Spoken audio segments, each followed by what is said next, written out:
തലസ്ഥാനത്ത് നടന്ന സമാധാന യോഗത്തിന്റെ ദൃശ്യങ്ങൾ പകർത്താനെത്തിയ മാധ്യമപ്രവർത്തകർക്ക് നേരെ കടുത്ത ഭാഷയിൽ മുഖ്യമന്ത്രിയുടെ ആക്രോശം. മാധ്യമപ്രവർത്തകരെ ആരാണ് ഉള്ളിലേക്ക് കടത്തിവിട്ടതെന്ന് മസ്കറ്റ് ഹോട്ടലിന്റെ മാനേജറോട് ആരാഞ്ഞ ശേഷമാണ് കടക്കു പുറത്തെന്ന് മുഖ്യമന്ത്രി ആക്രോശിച്ചത്. എന്നാൽ മാധ്യമപ്രവർത്തകർക്ക് ദൃശ്യങ്ങൾ പകർത്താൻ അനുമതി നൽകിയിരുന്നില്ലെന്ന് മുഖ്യമന്ത്രിയുടെ ഓഫീസ് പിന്നീട് വിശദീകരിച്ചു.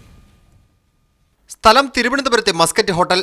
കഴിഞ്ഞ 3 ദിവസമായി തലസ്ഥാനത്ത് നടന്ന സംഘർഷങ്ങളും അതിനു പിന്നാലെ ഒരു കൊലപാതകവും നടന്ന സാഹചര്യത്തിൽ സമാധാനം പുനഃസ്ഥാപിക്കാനുള്ള ചർച്ച നടക്കുന്ന വേദി. രാവിലെ തന്നെ മാധ്യമപ്രവർത്തകർ ഹോട്ടലിലെത്തി. 9:30 BJP നേതാക്കളും. ഇതിന്റെ ദൃശ്യങ്ങൾ പകർത്തുന്നതിനിടയിലാണ് മുഖ്യമന്ത്രിയുടെ വരവ്. മാധ്യമപ്രവർത്തകരെയും ക്യാമറകളെയും കണ്ടപ്പോൾ ആദ്യം ഹോട്ടൽ മാനേജരോട് പിണറായി വിജയന്റെ ഒരു ചോദ്യം. പറഞ്ഞിട്ടാണ് ദൃശ്യങ്ങൾ എടുക്കുന്നതെന്ന് ഹോട്ടൽ ജീവനക്കാരൻ മുഖ്യമന്ത്രി അറിയിച്ചപ്പോൾ ഇതായിരുന്നു പ്രതികരണം.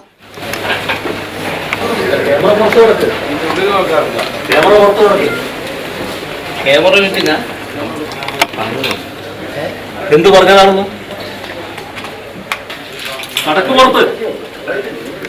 2 മണിക്കൂറോളം നീണ്ട ചർച്ചയ്ക്കൊടുവിൽ പുറത്തു വന്ന മുഖ്യമന്ത്രിയോട് പ്രതികരണം ആരാഞ്ഞപ്പോൾ ഇങ്ങനെ പറഞ്ഞു.